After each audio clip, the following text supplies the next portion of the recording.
2 years, guys. It's been 2 years.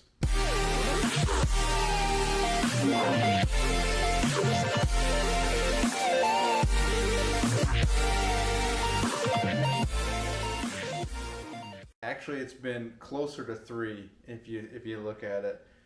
Last we saw the Mustang, I was doing the rear brake caliper addition for the hydro handbrake. A lot has changed since then. A lot of life stuff has happened. The short version is... And here's where I began to ramble for the next 5 minutes. So let me cut it short. After all the time and work that I spent on the Mustang, the state I live in would not let me legalize it. There was no way to get it on the road. So ultimately I ended up deciding to get rid of it and moving on to the next project. I looked for a while and I found a 93 Thunderbird Super Coupe. So I took a 6-hour train ride to go pick it up and then drive it home. It was a very sketchy ride home, but unfortunately before I could release any content on that car, the police showed up at my house and informed me that the person I had bought the car off of had stolen it, so I had to end up giving it back.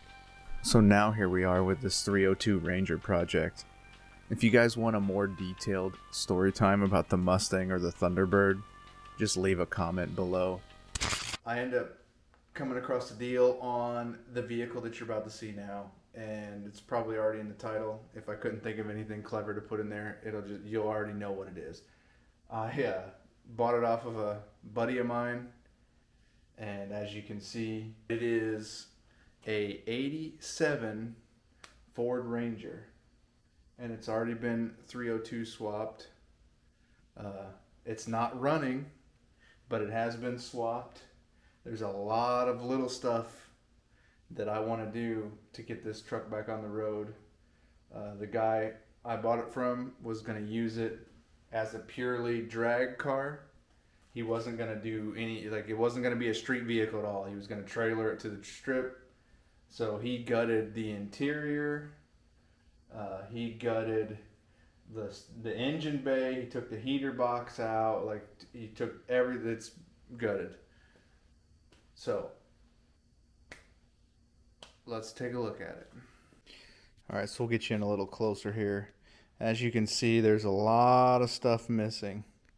I have been hoarding parts in the hopes that when I got ready to work on this, I could get as much done in a short amount of time, as far as not having to stop and wait for parts to come in and stuff. I got a water pump. I don't have a crank pulley yet. I don't have the thermostat housing yet. There's a lot of stuff that's needs dealt with. Like these ports here are just open. The two in the back aren't tightened all the way down. There's a lot of... It needs gone over everything as far as nuts and bolts go. I kind of was out here messing a little with the wiring, taping up some of the harness where I could see that it had been damaged on maybe mice chewing or whatever it might be. I've gone through and kind of got to it. I do have the core support here. He cut it out because he didn't want to have to lift the motor over the top. He just took it straight in. We're going to have to deal with that at some point. I do have that. We'll have to make some brackets to bolt it back in. Not a super big deal. Come back here. I'll show you this bed. It's kind of hard to see with no light in here over the bed of the truck, but there's a lot of stuff in here. Miscellaneous. There's the grill. Here's inner fender liner. I got a lot of boxes. Brand new alternator. Brand new water pump. Alternator bracket and water pump pulleys are here. You can't really see it. This here is the heater core, because I did get a heater box. That's one thing that he was going to do without. As you can see, he took the heater box out, and he was just going to put a plate over it, just 22 gauge or aluminum or steel, sheet metal, something. He was just going to put a plate over that. And I'm not worried about air conditioning, but it does get cold in the wintertime, so I do want a heater. We end up going to a junkyard, and I grabbed the entire heater system. Luckily, there was a intact Ranger of the same year-ish. It might not have been the exact same year, but I grabbed the heater box. I grabbed all the plastic venting for under the dash and everything. I got the heater box here with the blower motor, all that still in. There's headers down here too, a couple of headers there. Yeah. So I'm not really sure where to start on this, to be honest. I don't think it's going to be a whole lot of work to get the motor fired up. It is carbureted, and I do have an electric. We're going to go electric fuel pump because it's already got the timing cover on this 302 that does not have the provision for a mechanical. He did give me a timing cover that has a provision for a mechanical pump. I don't want to have to take that balancer off and take that front cover off and redo the crank seal and everything. I don't want to. It's good, so I'm gonna leave it. We'll just go with an electric fuel pump. The first thing I want to do though, as far as getting to it, is clean out the interior. There's a lot of leaves and stuff in there, and a lot of miscellaneous tools that he just kind of left in there. So I'm going to clean that up, vacuum it out, and then I want to get the dash taken care of. I want to get that all put back in. Just because I want to look at it with that. I just want that to be done and out of the way. I don't want to have to worry about it. Okay, so before I really get stuck into this, I want to get this seat out of the way so I can just get in here and just start vacuuming this up, because there is no passenger seat at the moment. I don't have to worry about that side. So let me find my tool for pulling this seat out, and we'll get right to it. Here it is. Because the seat is not even bolted in. Not at all.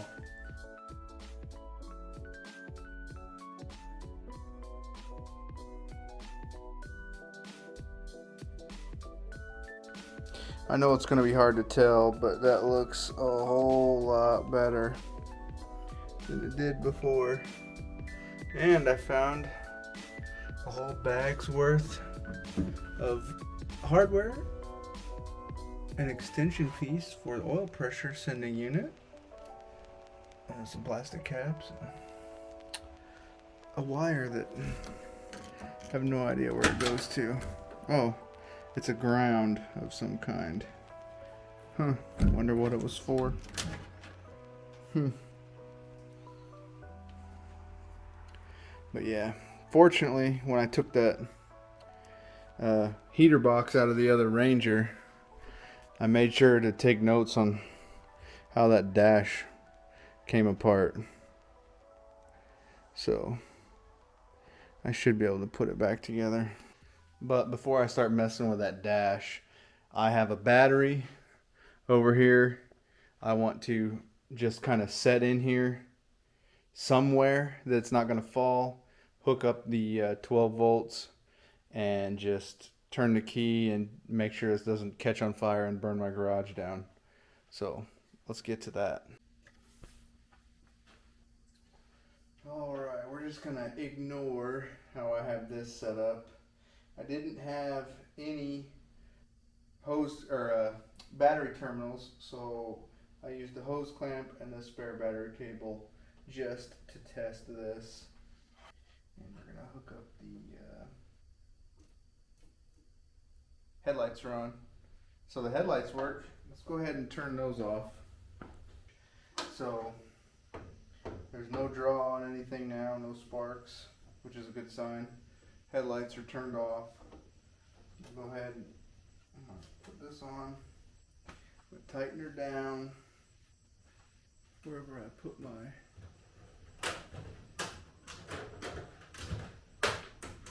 just great. Where did I put that damn thing? Oh, there it is.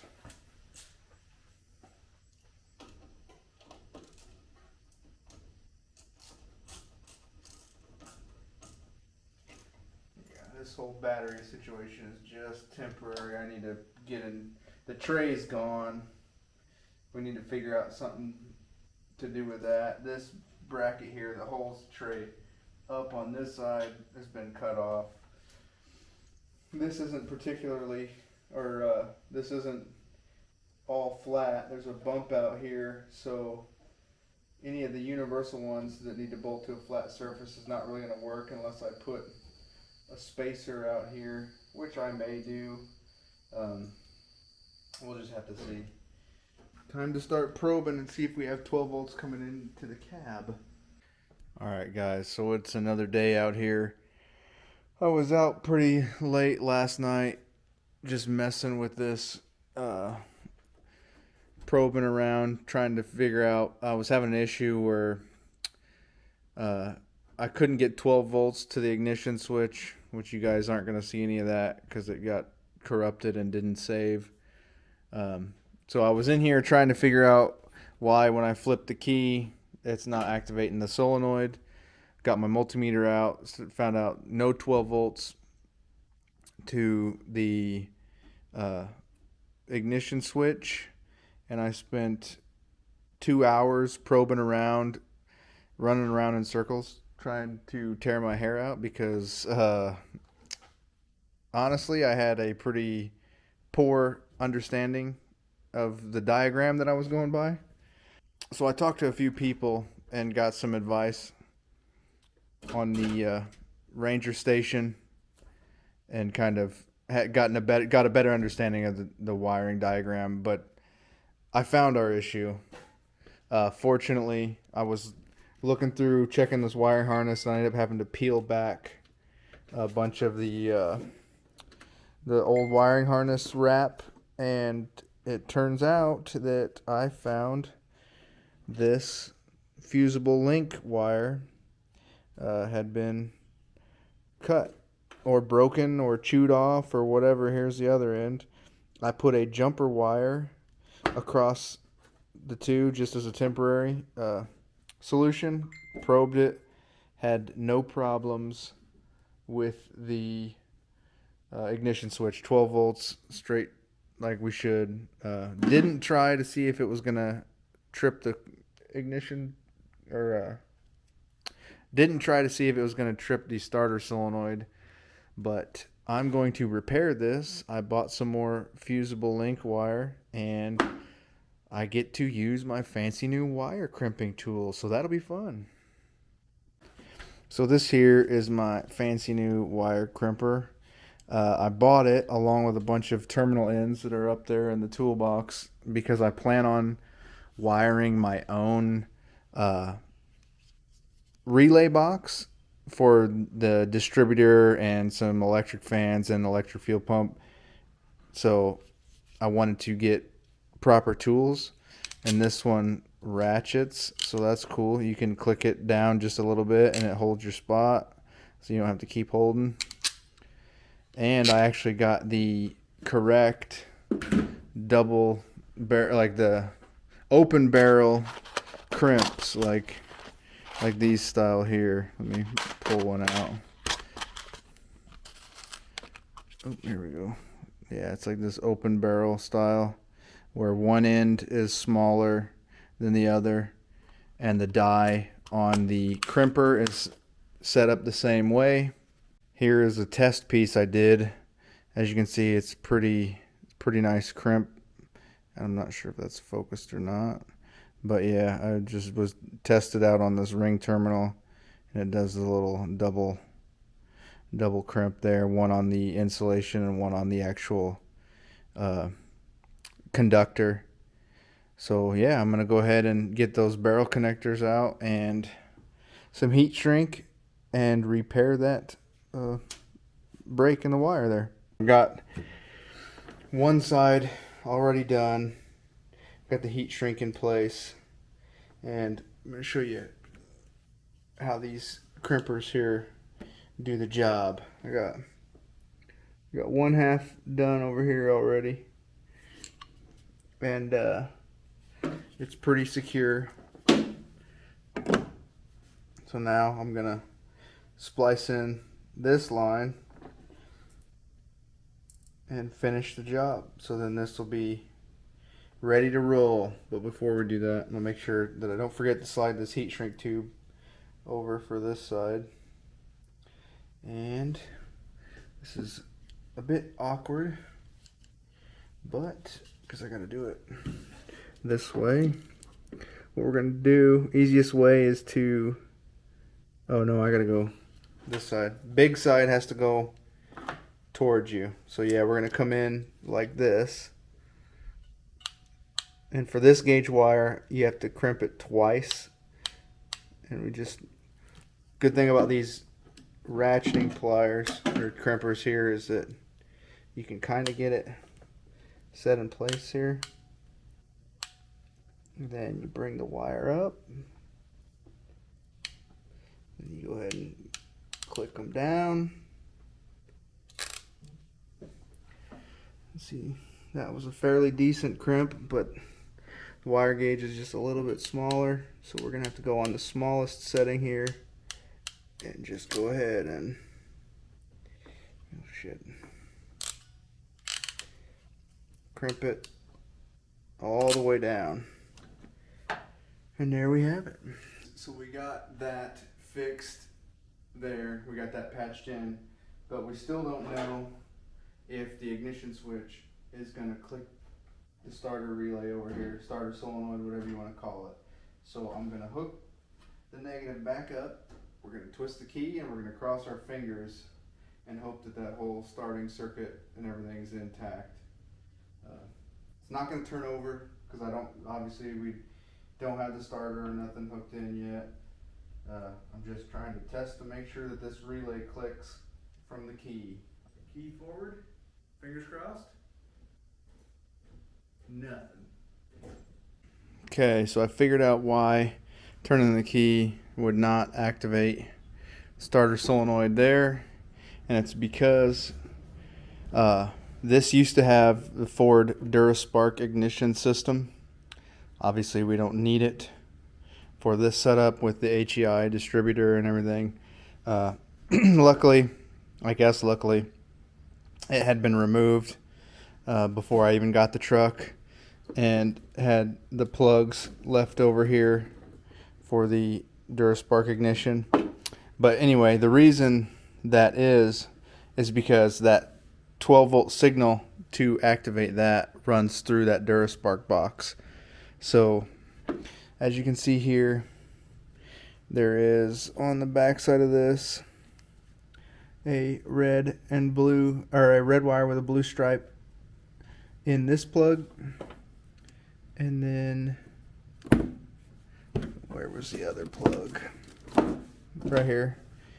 And then there's another red wire with a blue stripe. So all I did was cut those two and then just used my crimp tool again and crimped in a splice of wire, heat shrinked it, and everything's good to go now. Anyway, there's that. That works. Alright, so now that that's all taken care of, the next thing that I want to get done on the inside of the truck here, I guess it's a little bit on the outside too, but I want to get the vent for the heater and the heater box installed. Now there is a little bit of a fitment issue with the heater box and the edge of this valve cover and a little bit on the back of the head there. So I'll show you what we got to do. Here is the blower motor housing, and so basically it's this corner here. I'm going to try and heat it up with a heat gun and then just fold that in to get it out of the way. Hopefully that works. This is fairly decently thick plastic, so it might take a while. I'd rather do that than have to cut a section out and then deal with that. So we're gonna hit this with a heater gun and see what happens. Okay, so I just either forgot to hit record or the camera timed out and lost that time lapse, but I had to heat the corner of this up and smash it in enough that it will clear the valve cover, and it just barely clears. I should still be able to get the valve cover in and out without having to take this off. So now that that fits, I'm going to go ahead and flip around to the inside and try and get all that ducting put together.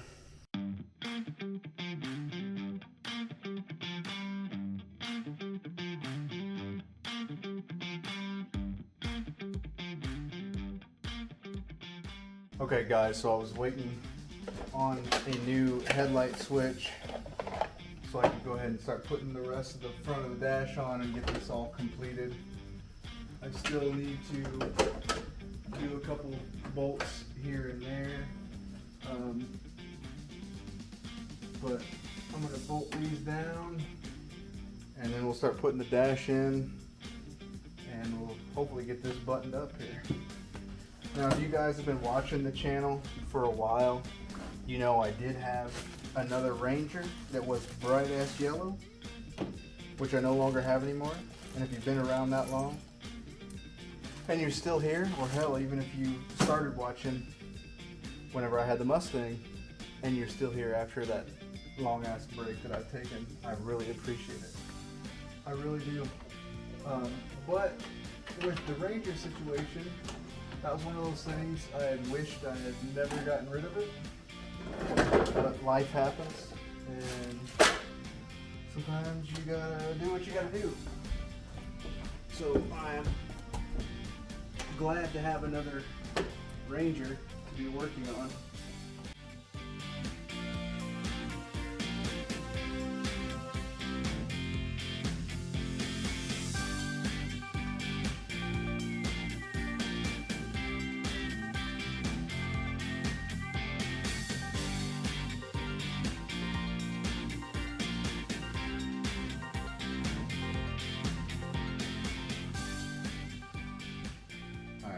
It's another day.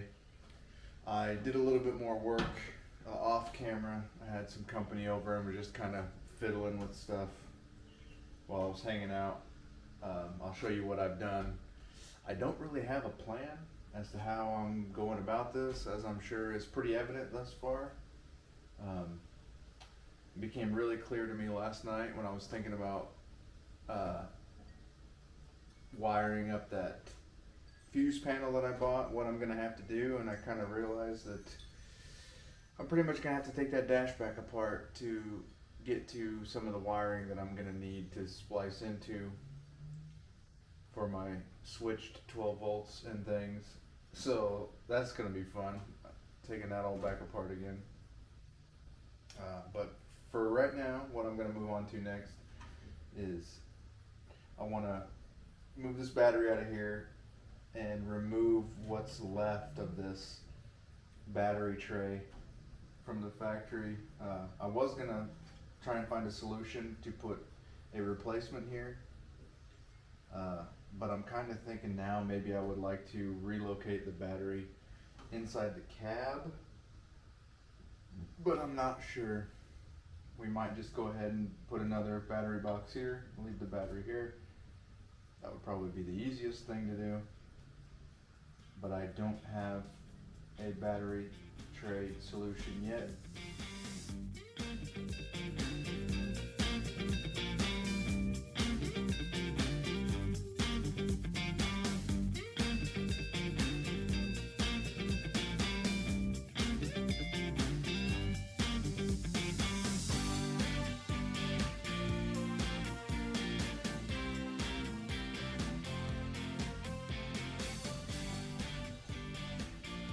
Now that that's done, let me move you around the front and show you what I was working on.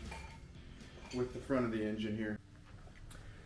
So I did not have a factory alternator bracket, which is fine because I didn't want a high mounted alternator anyway. So I went ahead and bought this aftermarket piece from CVF Racing. And I've the water pump is installed, and I kind of have this like I was just mocking this up. And I realized that the hardware that you get from CVF Racing for this specific alternator, I guess, with the stock hardware from CVF Racing for this bracket, the pulleys do not line up. So what I had to do is I ordered from McMaster-Carr a replacement set of bolts, spec'd exactly the same, only I needed to add 1 inch onto the length so I could space this bracket out about 1 inch. So as you can see now, yeah, it's awfully close to that bracket, but it does clear, and as you can see, the pulleys do line up. So I just need to figure out a spacer for this. I've gotten these two sorted out with spacers, and I just got to sort this out. And then what this does is it gives you this little turnbuckle heim joint thing here, attaches to the bottom of the alternator, and then that's how you tension your belt. I'm just going to run a belt just here on these 3 because this is a manual steering, manual brake car, so I don't need power steering or anything like that.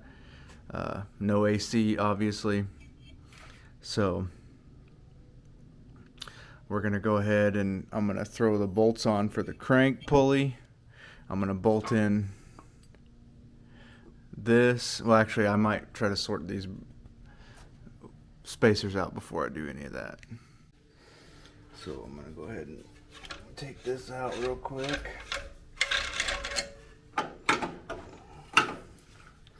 And see what kind of spacers we got to work with here.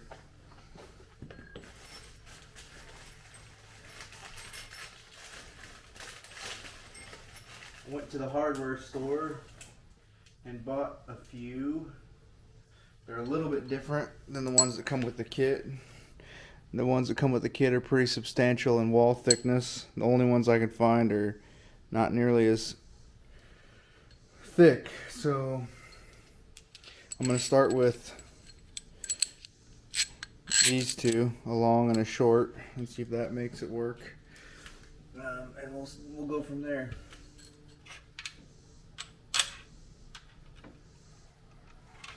Yep, that's not going to work. Okay guys, with a little bit of patience and my cheap old Dremel, I cut about 1/4 of an inch off, and it fits perfectly fine.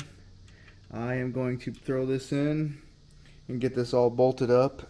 I'm going to try and mount this oil filter relocation kit. Here's part of the kit where the oil filter goes. There is no easy way to try and mark these holes where I need to drill, so I've made like a little template out of cardboard and put some adhesive on it. I'm going to stick it on here and then try and drill the holes after the fact. Alright, so here's where we're at. I got the plate on the block, and I decided to mount. As you've seen here, I got the holes drilled. This is where the filter will go. I really didn't think it through too far as how the hoses are going to route, so we're having a little bit of an issue with trying to get them to meet up without kinking and stuff. I may have to just end up moving this somewhere else, but we're going to try and put the headers on so I can make sure that any of these hoses don't get burnt or get too hot. And in the process of trying to fit the header, we realized there's a bolt broke off in the back, so that's what we're going to deal with. Well, it wasn't pretty, but we were successful. And ignore the welds. We're using a little shitty 110 Lincoln electric flux core.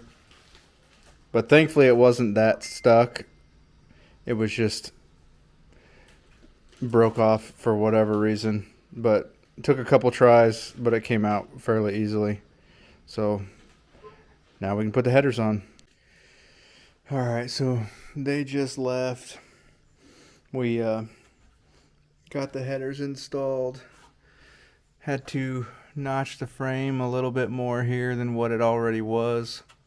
But they're in, tightened down. I still need to figure out how I'm gonna do these hoses here. I think I'm gonna try and find some 90-degree barb fittings and do away with these, because I really am not liking how that's coming in. I'd rather it come down and around if possible and into the front, or even here if I could have them come just a loop here over the steering box and into a 90 here on both. I would much prefer that. But yeah, we're getting closer. I still need to get a belt. I was gonna grab one today when I was at the parts store, but I forgot. So yeah, she's coming along. The next big task for me personally is gonna be rebuilding that carburetor. But I have never taken one apart, so it's a little bit intimidating. But I do have the kit for it, so that'll probably be in next video.